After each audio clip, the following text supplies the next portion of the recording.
I want you to remember this. Some private group texts where they made jokes about Indians smelling funny. Oh, where'd they get that? They want this is what they did, by the way, with Proud Boys. And I will say, this is what they did with January 6th. If they repeat it enough, you go, oh my gosh, that's right, January 6th. Oh my gosh, this is a white supremacist symbol. Oh my gosh, the Proud Boys. Right now saying the president can't say very fine people on both sides. They'll never tell you, by the way, that he condemned neo-Nazis and actual white supremacists.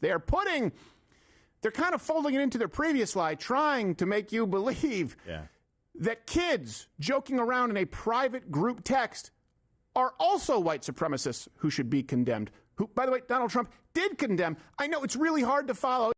The whole history of racism in the Republican Party started in 19... You guys had slavery. We were against it. Okay, let me The Democratic Party literally was a party of slavery. So let's not act like there's not a history. If you want to talk history, slavery is the Democratic Party. Why don't we just listen to you then? Tell us about black history.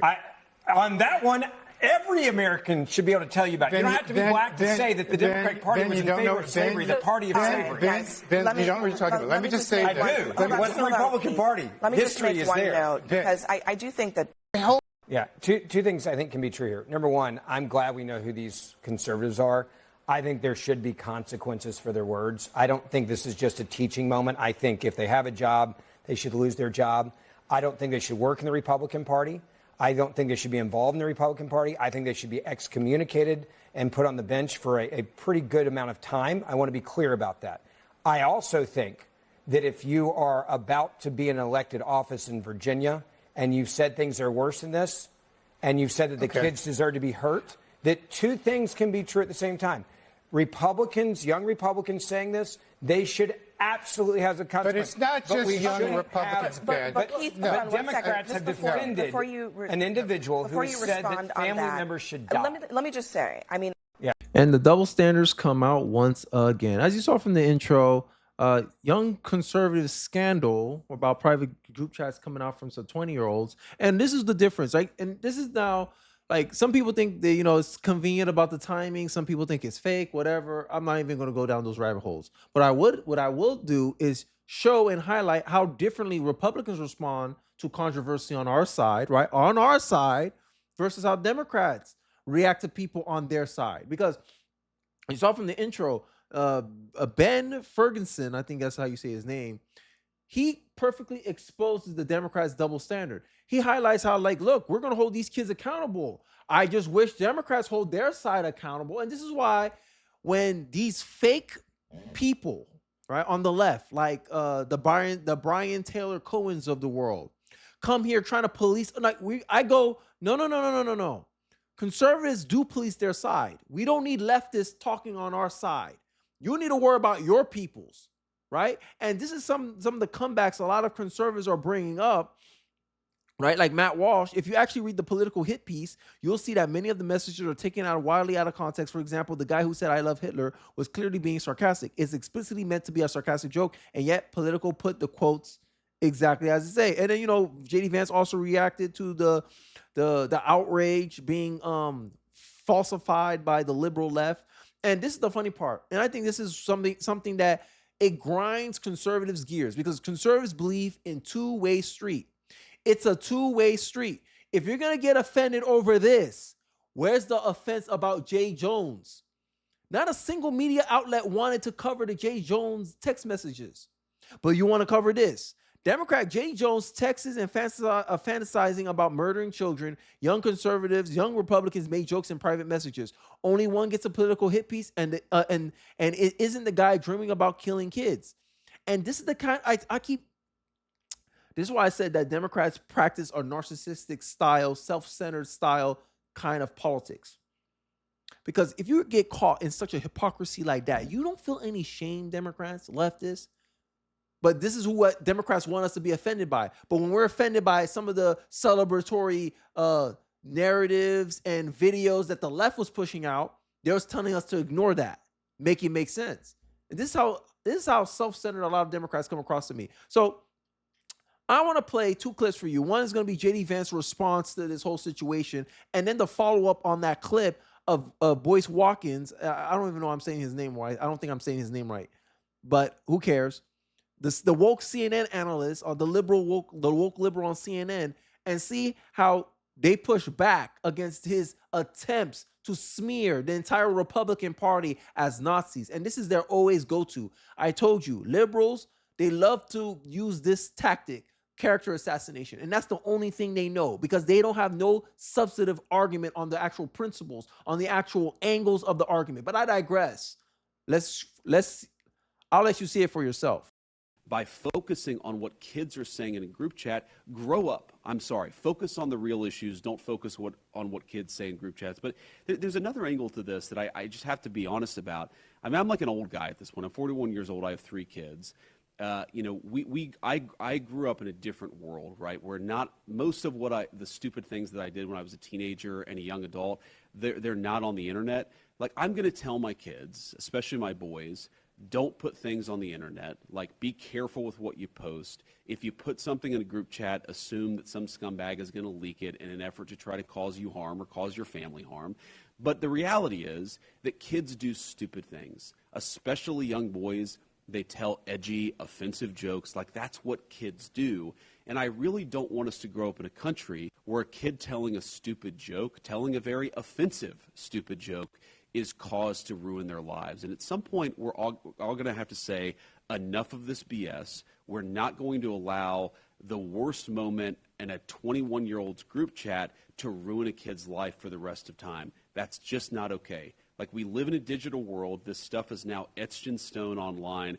We're all going to have to say, you know what? No. We're not doing this. We're not canceling kids because they do something stupid in a group chat. And if I have to be the person who carries that message forward, I'm fine with it. The point that I'm making, if you're trying to say that these texts are symbolic of the Republican Party at large, then I can say that Jay Jones's texts are symbolic of the Democrat Party. But you know what? You can't say that because when Jay Jones says something, Democrats condemn it, like I just did. But J.D. Vance, the Vice President of the United States, refused to condemn what these Republicans did. The Vice President of the United States, even though the Vice President of the United States, because Donald Trump has a history of racism, and the fish rots from the head. Wait a second. These people didn't get this idea on their own. They're getting it from Donald Trump. Who is Jay Jones's model? Just give me. Jay Jones is not the issue. Just give me 1 second. It's the same philosophy. He's already been Taking a bunch of young kids and their stupid, disgusting texts and saying it's the Republican Party. What is the difference between me saying it's a Democrat? But hold on. That's why I want you guys to stop for just a second. But Keith, is that what you're saying? Is that this is representative of the Republican Party? I am saying exactly that. The Republican Party in the past 10 years has moved down the road of racism. So it's not surprising that you see the open embrace of Nazism, of anti-Semitism, of homophobia, of transphobia, of sexism, of attacks on immigrants and xenophobia. Because the Republican Party under Donald Trump, has doubled down on his racism. All right. His name is Keith Boykins. Sorry, guys. I've been saying his name wrong. And Cartier family, I'm sick of these radical people on TV being allowed to say anything they want. And this is something that I have heavy criticisms for Keith here. Because on one hand, he makes a lie, right? Oh, Democrats are condemning this. Yeah, but they're not holding him accountable, right? And I think the only Democrat I can think of is Ro Khanna, right? He claims he condemned it, sure. But what are the consequences? What are the repercussions for those actions? You saw in the beginning of the intro, in the beginning of this video, the Republicans are saying, hey, these kids need to be in timeout for a little while, right? They need not to have any jobs in politics. This is their accountability. You can make mistakes, but you have to take the consequences of those mistakes. Where's Jay Jones' consequences? A simple apology. Okay, so these kids can get away with a simple apology because they said something less worse than what Jay Jones was saying. Jay Jones was wishing for murder. And this is what J.D. Vance is kind of articulating here. And this is the pearl clutch. Oh my God, J.D. Vance don't want to condemn this. This is far worse than anything said in the group chat of the college kids. And the guys who said it could become the AG of Virginia. I refuse to join the pearl clutching when powerful people call for political violence. And this is what catches the Democrats off guard every single time, twice on Sunday. What Jay Jones wrote here is way worse than anything those kids said. I can even go back. Let's go even further back, right? Because this is the problem with the group chat reaction. They say bad words in a group chat. Okay, here was the reaction to Charlie Kirk's assassination from the left. And this is where the left starts losing people, right?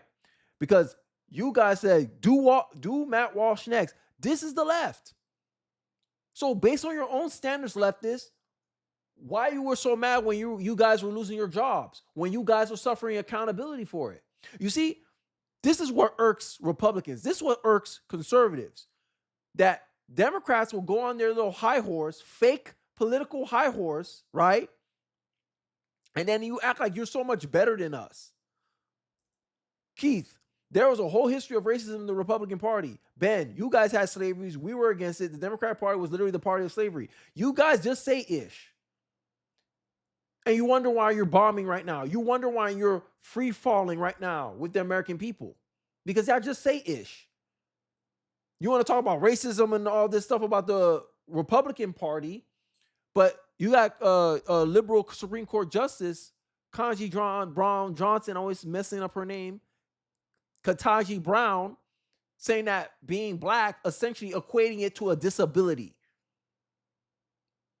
And you want to pretend that somehow you're on the right side of this? Ridiculous. Ridiculous, right? And it just goes to show how out of touch these Democrats really are. And I think I want to play this segment with Rokana on it because they're going to come into a discussion that some of the problems with the Democratic Party is they come across too preachy, but the problem is they come across preachy and don't live up by the principles and values they push on us. That's the problem that many people are having with the Democratic Party. And this is why this Keith Boykins guy, he's not a substantive person. I don't understand why he's on that show. He's just there to fearmonger and scream at people that disagree with him. That's it.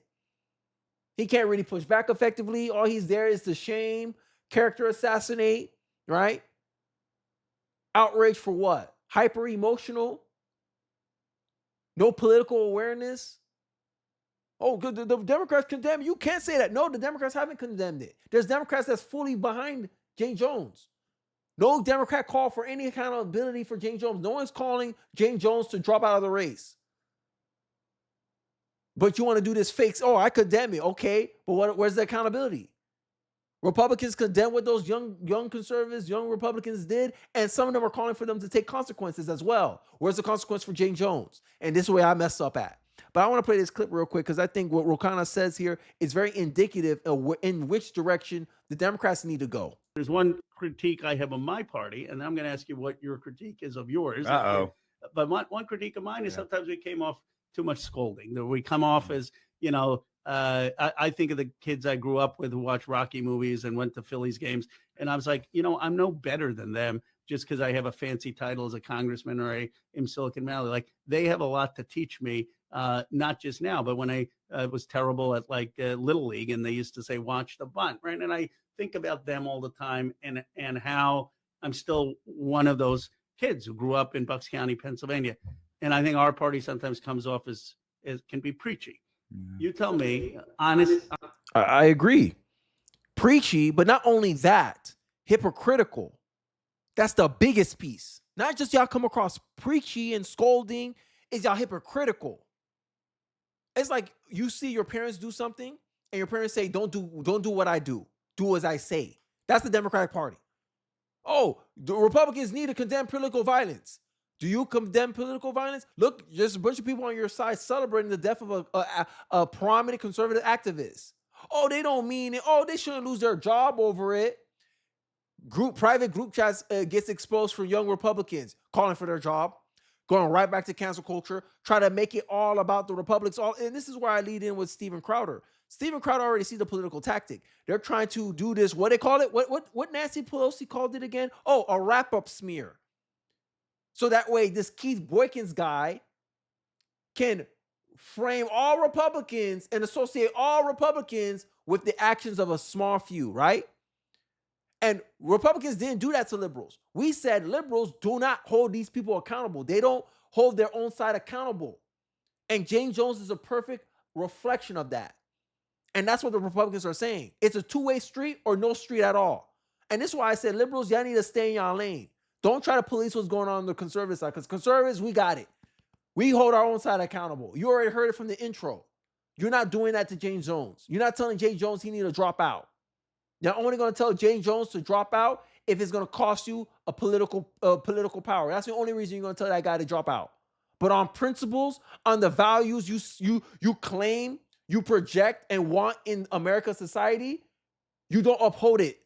And you don't hold your own side accountable to it. And that's the biggest problem people have with the Democratic Party. But I digress. Let me know your thoughts and perspective in the comment section below. I'd like to hear what you guys have to say about this matter. Do you find it hypocritical that the Democratic Party can fix their mouth and try to lecture Republicans about what they're doing, what they're condoning, when they're allowing a possible politician to run for a attorney general in Virginia who put out worse messages than any of those young Republicans were saying in that private group chat? Let me know who you think is more at fault. Let me know your thoughts and perspective in the comment section below. I'd like to hear what you guys have to say. Don't forget to like, comment, subscribe. Please share this video if you feel so inclined. It really does help me on the algorithm. And I'll catch you guys on the next one.